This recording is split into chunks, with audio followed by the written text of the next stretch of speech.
Hi there, Wycliffe Barrett, Xplane Dedicated. Today we're going to review KDEN in Denver, Colorado, Denver's International Airport by X-CODR. Every once in a while, a developer comes along showing real talent. They're far and few between, but when they come, they show real talent. And X-CODR is showing that here with this incredibly detailed airport, meeting my three criteria for an airport. One is that there should be plenty of ground clutter.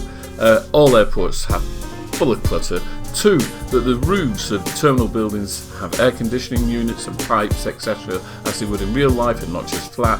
And then three, that there is ground vehicles. Now, this airport has all three of those in spades. I mean, look at this. The detail of this airport is absolutely superb. But not only that, there is one thing that's really special. There are people in this airport, and there are people walking around this airport. We're going to have a look at them now, and you can see it's just alive. And a lot of airports, they can be really sterile. You know, there are so many airports that have been made, and they're just sterile. There's no moving vehicles. There's not enough clutter. But this airport by X-CODR is alive. I mean, really is alive. I mean, just look at this here. People walking around doing their business within the airport terminal. People sat about. The signage is clear. You know, we're going to gate B39 here. And it's just absolutely amazing the work that has been done here in this airport. And it's not just things that I just mentioned, but it's texturing. I mean, look at the carpet here on the ground. The carpet is... This carpet is not just plain. Everything about this has been so perfectly done. The texturing on the hard stand here, on the ramp, and the markings, the lines, everything. It's a work of art. I mean, look at this, right? Apart from the texturing, look at the lettering. Clearance, 14 feet 8 inches. You've got moving vehicles that actually will stop if there's traffic coming towards them or people coming towards them. Aircraft. Look at this jetway, the detail inside of there. Now, I'm going to tell you, none of this is just simply done in a couple of minutes. This takes time and dedication. The cargo crates underneath the jetway there for baggage, you know, they've been meticulously textured in blue and red, probably for Southwest Airlines, and the buggies there, the towing carts, absolutely fabulous. And the texturing at the back of the jetway on that kind of stonework, that stone cladding, all highly detailed stuff. None of this is, something that's just going to take a couple of minutes.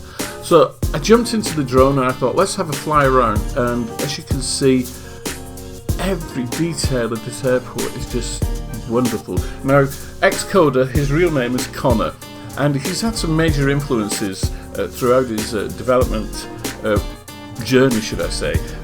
Mr. X6 being one of them, of course. Mr. X6 is just brilliant. Nimbus simulations, I've seen their stuff, really good. StarSim, and the new kid on the block, Pyragoos or Pyragees, I'm not sure how you pronounce that. Connor lives in California, so that's why a lot of his airports are based in the US. Some of them are GA. He's a simmer. He prefers to fly GA, but he's also now a full-time scenery developer, and I think that's nothing but good news for us here in the Xplane community.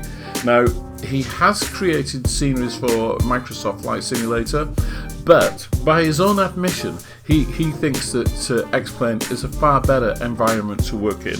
He's got better tools for him to create his sceneries, and well, that's only good news for Xplane. So, like I say, he's a full-time simmer, but he still loves GA, and some of his GA airports are a lot smaller than this, of course, but equally as good. Now, he did tell me that he had to retexture something, or he had to redo something, and it took him 24 hours just to do one thing. I can't remember what it was now. I wish I could, but here we are doing a scan of one of the terminals. All the aircraft you can see here, they're not static aircraft. I use world traffic when I'm doing my reviews, so you can get some aircraft into the airport. Once again, looking through the glass, and we're here at main security. Now, how many of us have been in one of these kind of situations where you're going backwards and forwards through TSA, as they call it in America, or custom control here in the UK? I just think it's brilliant. It's alive, it's vibrant, and I really haven't had an opportunity to get to all the different parts, the internal parts of the airport. There's some parts of the airport where there's aircraft hanging from the ceiling. There's, I think there's a Learjet in one of the buildings, and in another building there's a biplane from the 1930s, I believe, hanging from the ceiling.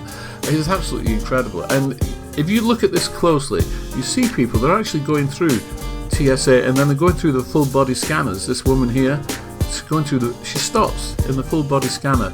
No luggage going through radars, unfortunately. But even so, you know, I mean, you can forget about that. Yeah, hi, all right, she's in a hurry.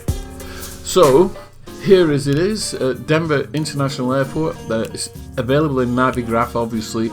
It's got 10 runways, and people say to me, no, it hasn't.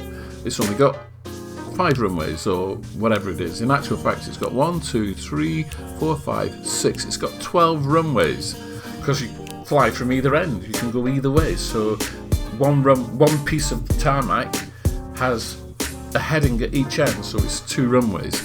So 1, 2, 3, 4, 5, 6. Yeah, there are 12 runways for usage there. It's a massive airport. I think it's the largest airport in the United States by area.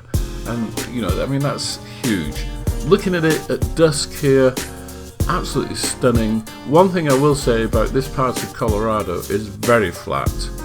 It's a huge plateau. There are mountains off into the distance. I can't remember which side of the airport now, but it's getting a little bit darker, and the night lighting here, absolutely brilliant. Oh, the bright lights that you can see there right in front of us, those are a load of aircraft lined up. They've all got the lights on. I'm assuming they're going to be ready for pushback. As I say, this is World Traffic add-on. You can see the moving vehicles, all their headlights as they move around the airport. Maybe there could be a few more moving vehicles, but as it is, I mean, it's still really, really perfect. You know, it's a really alive airport. Yeah, I'm really impressed with this. Once again, the cost of this is $29.95. I think that's really, really well worth the money. You know, $30 of anybody's money for a detailed airport that has been built with such care and really meticulously looked at in every aspect. Hats off to Connor.